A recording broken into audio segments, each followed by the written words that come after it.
3 astronot China alias taikonaut dilaporkan terdampar di luar angkasa setelah kapsul yang seharusnya membawa mereka pulang ke bumi diduga dihantam oleh puing antariksa alias debris hanya beberapa jam sebelum mereka itu balik ke bumi.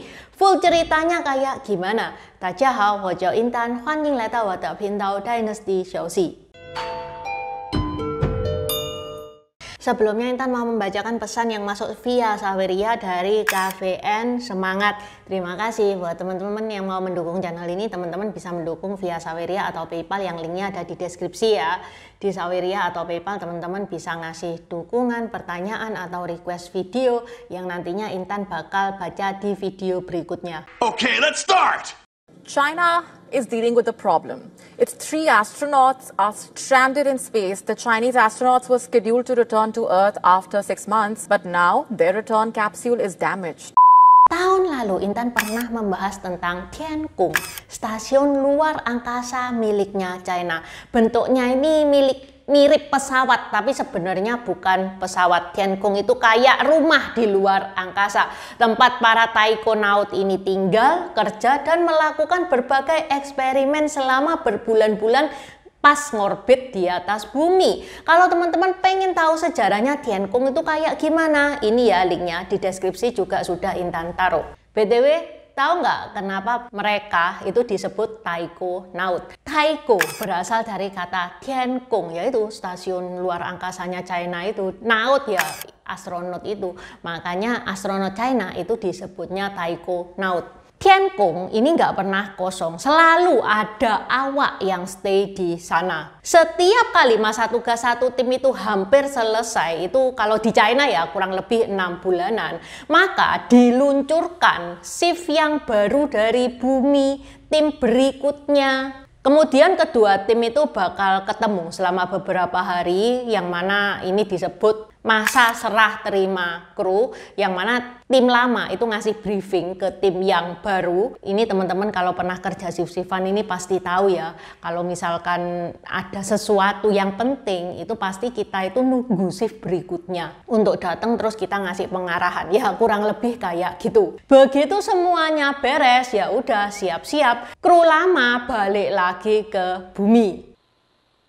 东方雄鹰报告，雄鹰讲，动幺航天员已出舱，报告完毕。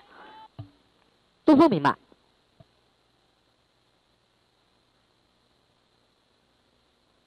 Kebayang nggak gimana rasanya selama 6 bulan tidak bisa ketemu keluarga, tidak bisa ketemu teman, nggak bisa ngobrol sama mereka, dan kita cuman bisa stay di satu ruangan yang sempit banget.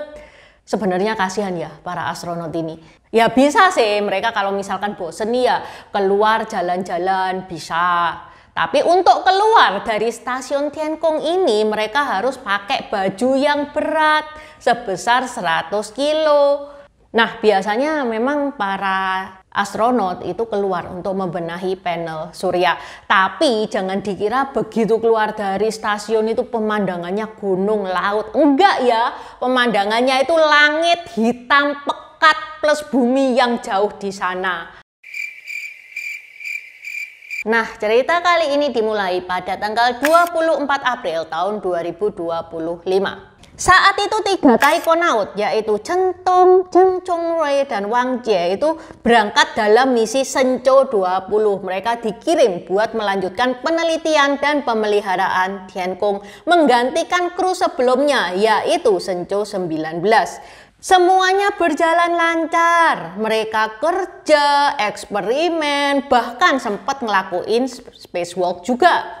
Sampai akhirnya hari yang ditunggu-tunggu telah tiba. Masa tugas Shenzhou 20 itu sudah berakhir. Seneng dong, mereka itu sudah membayangkan balik ke bumi, pengen jalan-jalan, pengen kulineran bebek Peking, iya kan? Tim Shenzhou 21 itu juga sudah dipersiapkan untuk menggantikan tim Shenzhou 20. 科长同志，我们奉命执行神舟21号载人飞行任务，航天员走路，航天员5飞，航天员赵鸿章。 Pada tanggal 31 Oktober tahun 2025, tim Shenzhou 21 itu sudah berada di Tiankung. Kedua tim ini sempat ketemuan di orbit ya tadi yang Intan ceritakan buat serah terima kru. Even when you feel low, you can still go. Even when you feel slow, you can still go.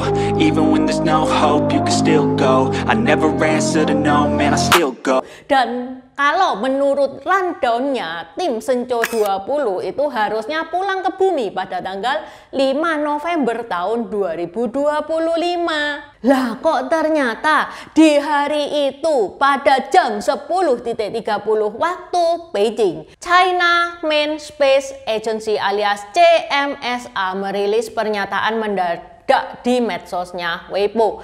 Kapsul kru Shenzhou 20 diduga terkena dampak serpihan puing antariksa.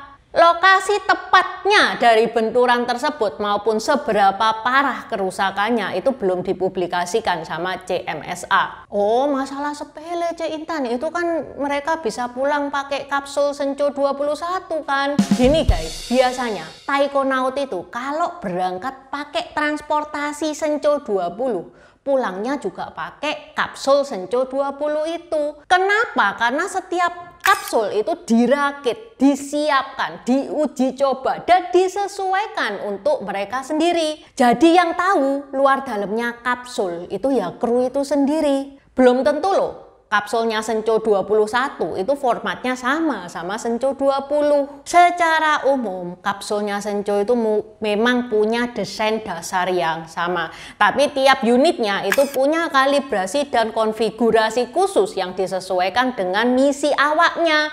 Contoh untuk kursi aja tuh ya itu disesuaikan loh sama tinggi badan dan berat badan awak. Sistem komputer navigasi juga sudah diatur untuk rute masuk kembali ke bumi yang spesifik. Para kru dilatih berbulan-bulan khusus untuk kapsul mereka sendiri supaya mereka hafal di luar kepala tombol mana buat aktivasi manual, urutan darurat kalau komputer mati, posisi alat medis, makanan, dan lain-lain.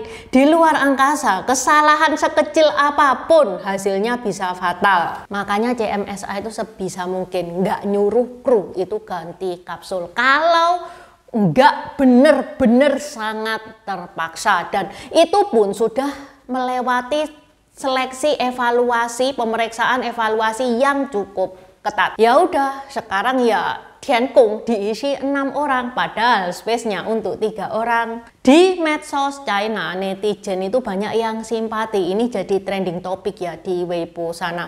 Banyak netizen yang mengucapkan, jaga diri ya pahlawanku, semoga bisa pulang dengan selamat, dan lain-lain. Pemerintah China sendiri tidak memberi banyak detail, hanya disebutkan bahwa analisis resiko sedang berlangsung dan keselamatan kru menjadi prioritas utama.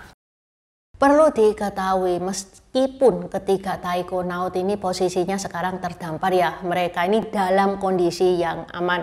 Mereka punya suplai makanan dan oksigen untuk bulan-bulan ke depan, serta dukungan penuh dari bumi. Jadi mereka itu masih kontek-kontekan ya sama orang bumi. CMSA juga menegaskan semua sistem di Tiankung itu berjalan dengan normal dan kru tidak dalam kondisi bahaya, dan dunia sekarang menunggu kabar selanjutnya. Semoga mereka itu bisa balik ke bumi dalam keadaan selamat.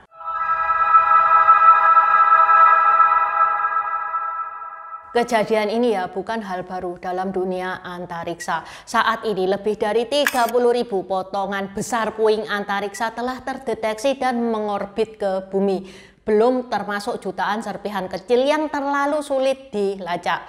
Puing-puing itu berasal dari satelit rusak atau sisa tabrakan luar angkasa. Setiap negara dengan program luar antariksa aktif seperti Amerika, China, Rusia menghadapi ancaman yang sama. Tapi bagi China ini jadi peringatan nyata pertama ya sejak Tiankung itu beroperasi secara penuh bahwa orbit bumi itu tidak lagi aman seperti dulu. Sebelumnya NASA itu punyanya Amerika, dan ESA itu punyanya Eropa juga beberapa kali memindahkan memindahkan stasiun mereka untuk menghindari tabrakan dengan debris. Mungkin yang terjadi di Senco 20 ini, debrisnya itu kecil, cepat, dan tidak terdeteksi. Tapi kecil-kecil cabai rawit, kecil-kecil bisa ngerusakin satu kapsul. Oke, sampai di sini dulu bahasan Intan hari ini. Terima kasih udah nonton channel ini sampai habis. Dukung aku terus berkarya dengan klik subscribe dan bunyikan lonceng di bawah ya guys.